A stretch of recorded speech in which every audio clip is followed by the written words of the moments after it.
All right, ladies and gentlemen, welcome back. These were the functions that you were supposed to identify. And so let's identify, write it in standard form, and state its degree, type, and the leading coefficient here. So this one right here, this first one, x to the fourth minus 1/4 x squared plus 3. Notice that its highest power is 4, which means it is a quartic. Its degree is 4, right?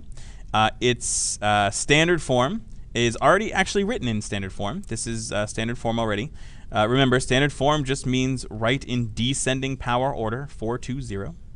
Its leading coefficient is a 1, meaning the number that is in front of the first term. So this is a 1. Number 2, what type of function is this? First of all, let's write it. We'll do it in the order that it says up here. Standard form is ax squared plus 7x minus root 3.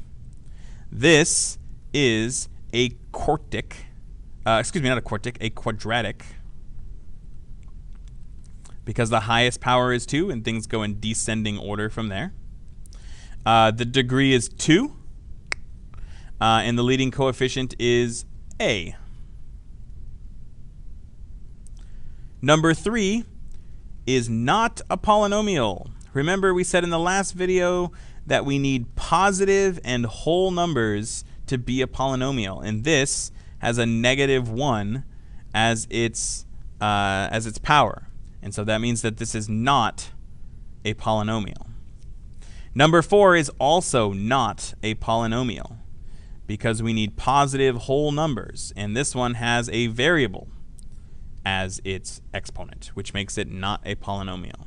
Okay. And if you've got any questions on these, make sure you address them with me. Otherwise, let's go ahead and look at a couple of examples of evaluating. Now, you've done this before, evaluating with direct substitution.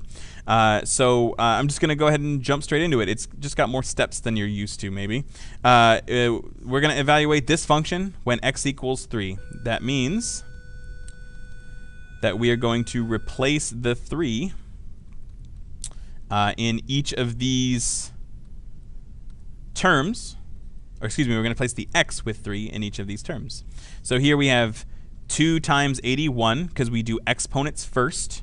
Then we have -5 times 27. Then we have -4 times 3 plus 8. Now we need to go through and do all of this. So 2 times 81 is 162. -5 times 27 is going to be -135. This is -12, and that's plus 8. Finally, we put all those together.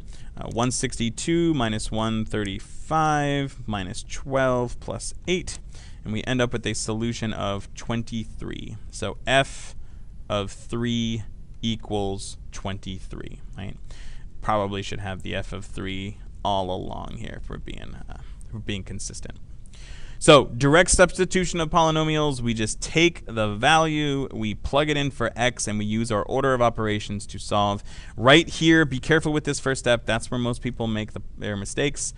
Do the power first, then multiply. All right? Got an example problem for you to do back on your notes, so please go check that out. And then we'll see you in the next video.